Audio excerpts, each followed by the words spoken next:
This coverage of the 2018 SHOT Show on the Gun Collective is brought to you by POF USA and Sonoran Desert Institute. Be sure to check out those great companies in the links in the video description below. Now, today, guys, we are kicking things off at Range Day, Industry Day at the Range, SHOT Show 2018. It started, right? So we kicked the day off, we went up to the top of the hill, and we checked out Archon Firearms. It is the rebrand of Arsenal Firearms. Was the Strike B, is now called the Type B. We shot one of the first production models. It was serial number 21.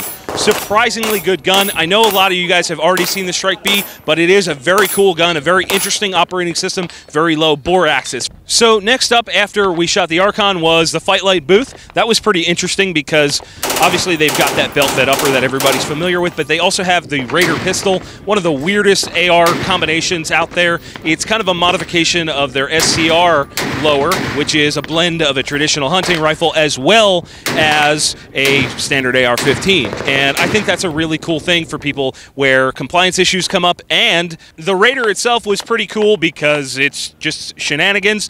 But overall, I'm a big fan of what they're doing over there at Fight Light. From there, we went to GEMTEC and checked out the Integra, which is their integrally suppressed upper. Shocking, great name. And then we saw the Lunar 45, which is one of their pistol cans. Really, really dig both of them. Simple concepts on both, but still great execution. So from there, we went on to CMMG, and I got to try the 224 Valkyrie that they just released. It's a very cool gun, super, super soft recoil impulse. I was actually shocked by how light it was. It even felt lighter than a 5.56, which is very weird. I don't know what kind of wizardry they've got going on in that rifle, but I like what's going on so far. I also got to check out a 22 from them, and they happen to have the fun switch and a new stock, which I thought is pretty cool because all you have to do is pull rearward and it just opens up. You don't have to push the button to get it open. Very cool. It's, I believe, a metal stock with some plastic parts, but I really, really like that part. From there, we went to Keltec because their marketing was everywhere with a guy drinking his own urine, and we checked out the RDB Survival. I really like that. I didn't know it had an adjustable stock. Very cool gun. Low recoil impulse. It's a 5.56 bullpup, much like they've already done. Very cool. Dig it. It's affordable, and it's a nice rifle. We also got to check out Dead Air and their Wolf SD9. They had the Wolverine out there with a gun that had the K&S adjustable piston in it. Also very cool. Super low recoil impulse. Very, very quiet. Obviously, it's a noisy range, but quiet for the context we're in. Beyond that, we got to check out their new pistol sights. They partnered with K&S and did a set of flip-up pistol sights. They did tell me, they hinted at some night sight versions coming in the future. They were, I believe, under $200 for the set, about 150 bucks-ish, and I think that is a great idea for someone that wants to shoot a gun unsuppressed and suppressed and just take the can on and off. Very, very smart product there. From there, we checked out Suppressed Weapon Systems, which was super, super cool. They have an integrally suppressed bolt gun. You can kind of see the mesh of all the holes and all the extra volume you have to control the gas in those guns. We shot one in 6.5 Creedmoor and 7mm Magnum. They've offered it in all kinds of calibers, including a 338 Lapua, which is absolutely massive. Very, very cool ideas and setup. Can't wait to see how that kind of evolves for them.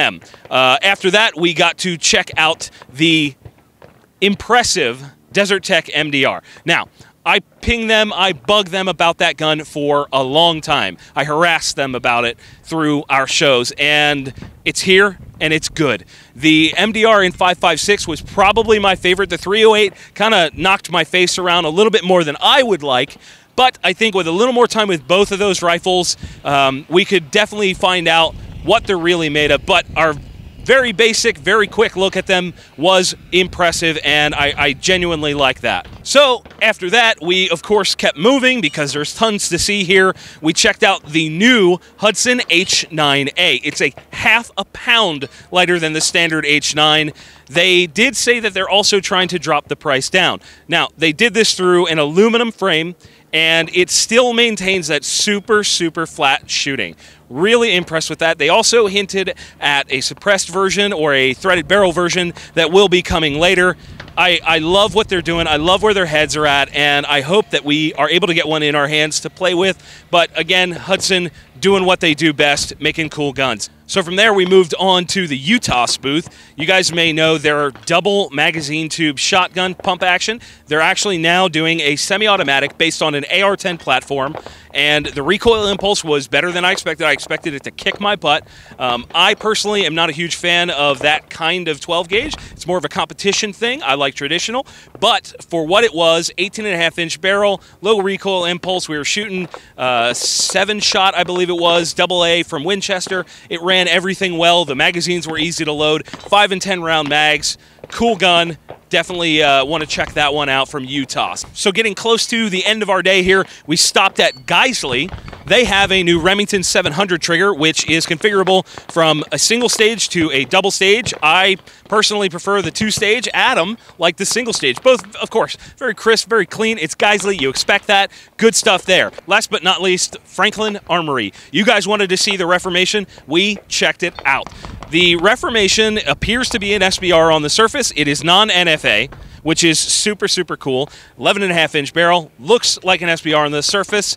It is not. They would not tell us here at range day, but I believe by the time you guys see this, it will have been announced. So I am under the impression currently here at range day that it is straight grooves in the barrel and not actual rifling. There's no twist. It's just grooves. I believe that is how they got around the NFA. I don't know if that's 100% true here at range day, but we will find out, and by the time you guys see this, you will most likely know. To finish out the day, Adam shot the Franklin Armory binary trigger in an ACR, and it was really, really fun.